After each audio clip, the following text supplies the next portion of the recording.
viewers, welcome to BioLearning. Myself Shravani. In this video, I am going to explain about urine formation. Here, mainly urine formation takes place through the nephrons. The nephrons are the structural and functional units of kidneys. And now, urine formation involves three processes. They are glomerular filtration, tubular reabsorption, and tubular secretion. First, we will know about glomerular filtration. So here, the blood from this renal arteriole, it enters into this glomerulus. Here glomerulus is this. The tuft of capillaries are known as glomerulus.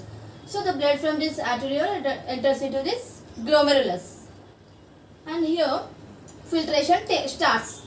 Blood from this glomerulus, it enters into this lumen of the Bowman's capsule through passive process. That means non-energy process. That is known as glomerular filtration. Okay, here filtration takes place through the semi-permeable walls of this glomerulus and Bowman's capsule. And also filtration takes place through three layers. What are those three layers? They are endothelium of this glomerulus and basement membrane of this glomerulus and podocytes, which are present in the inner walls of this Bowman's capsule. Here, in between these podocytes, filtration slits are present. Through this filtration slits only, filtration takes place. And here this glomerulus, the blood in this glomerulus is composed of RBCs and plasma proteins. Those are the larger molecules, larger substances. This glomerulus does not allow that particles to come outside of it because the pores of this glomerulus is very small.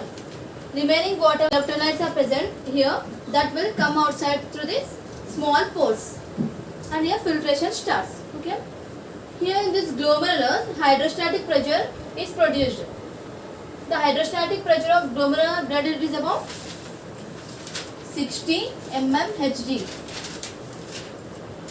And this pressure is opposed by both of these pressures, glomerular colloidal osmotic pressure and Bowman's capsule hydrostatic pressure.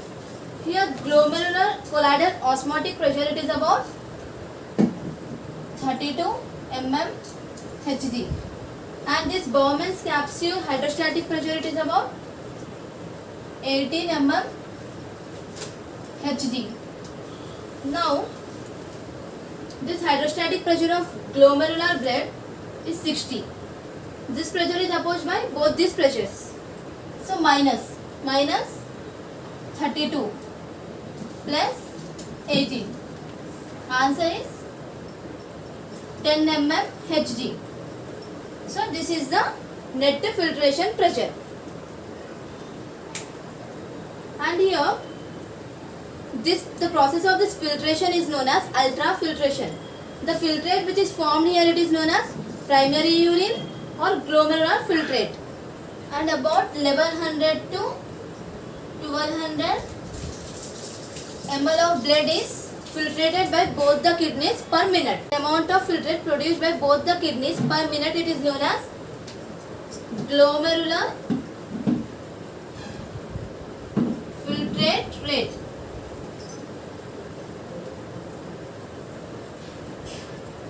In healthy adult, it is about glomerular filtrate rate, it is about 125 ml per minute. That is 180 liters. Okay, next one is selective reabsorption. So here the filtrate which is formed here, about 99% of filtrate is reabsorbed into the blood, and remaining 1% it is excreted as urine. That means 1 to 1.5 liters is excreted as urine. It is reabsorbed by these epithelial cells of these tubules. Here reabsorption takes place through active or passive mechanism. And here, based on the necessity of absorption, these substances are divided into threshold substances, low threshold substances,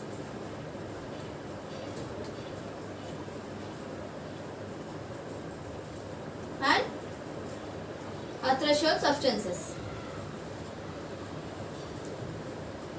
Here threshold substances are, that means essential substances. They are glucose, sodium, potassium and etc. These are the essential substances. These are reabsorbed by these tubules. And again, low threshold substances. That means it is reabsorbed in very little amount. What are those? Urea and uric acid. And next one is athreshold substances. That means they are excretory products. What are those? For example, creatinine. Okay, first we will know about how the reabsorption takes place in PCT. That means proximal convoluted tubule.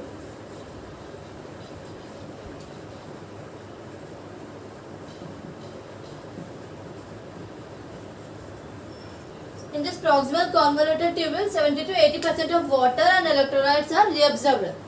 And here this proximal convoluted tubule, it is lined by simple cuboidal epithelium. Simple cuboidal epithelium. And it contains brush borders which increases the surface area of absorption. And here it reabsorbs sodium in through active mechanism into this interstitial fluid of cortex. And next is the reabsorption in loop of Henle. Here in this loop of Henle the reabsorption is minimum. And here in this descending limb of loop of Henle, it is permeable to water and impermeable to electrolytes. Okay. So here it reabsorbs water. And here the concentration of urine is gradually increases, and the filtrate it continues from this descending limb, and then it goes to this ascending limb. This ascending limb, it is impermeable to water and permeable to electrolytes. This thin segment of ascending limb, it diffuses out the NaCl, and then this filtrate then it goes to this thick segment of ascending limb of loop of Henle. Here the NaCl is pumped out through active mechanism. That means energy takes place here. And filtrate is dilated here and it continues towards upwards. That means to distal convoluted tubule. And here this distal convoluted tubule, it is not much involved in the reabsorption. Some conditional or facultative reabsorption of water and electrolytes takes place. Water and sodium. So conditional or facultative reabsorption of water and sodium takes place in this distal convoluted tubule. In this distal convoluted tubule, the water is reabsorbed by the regulation of this antidiuretic hormone, and this antidiuretic hormone, it is stimulated by the posterior pituitary gland. The filtrate from this distal convoluted tubule, it goes into this collecting duct. Here collecting duct also reabsorbs some considerable amount of water, and here it also releases some small amount of urea into the medullary interstitial region to maintain the osmolarity. This filtrate which is formed here in this collecting duct, then it goes into this renal medulla. Then from this renal medulla it goes to the renal pelvis. Next one is tubular secretion. That means here selective secretion takes place. This secretion takes place to maintain the pH and ionic balance.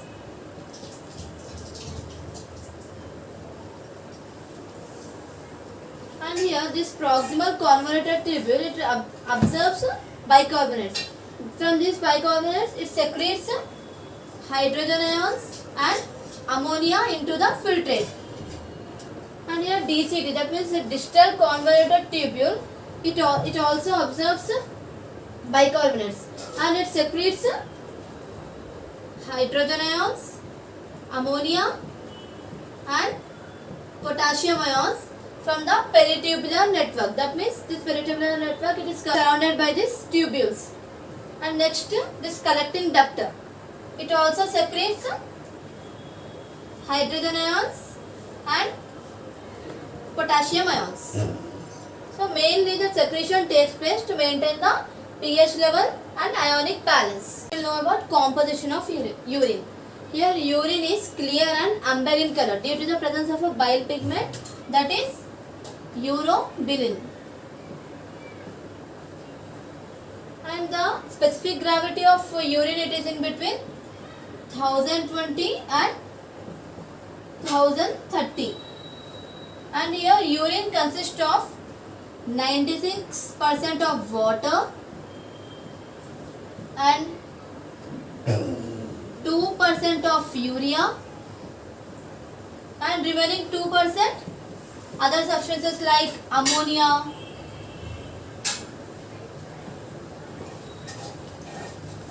sodium, and etc. And the pH of urine, it is about pH of urine is 6. And next we will know about micturition. So here, see, when the urine is formed, the urine from this renal pelvis, it is carried out by this ureter, and from this it releases into this urinary bladder, and here the urine is filled in this urinary bladder.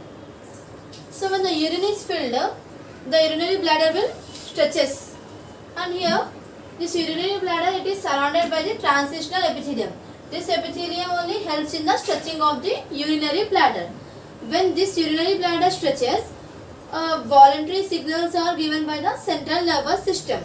By that signals only we came to know that urine is formed, and then excretion of urine takes place.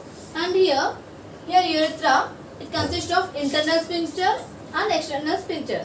Here this internal sphincter, it is controlled by central nervous system. It is involuntary. And this external sphincter, it is voluntary.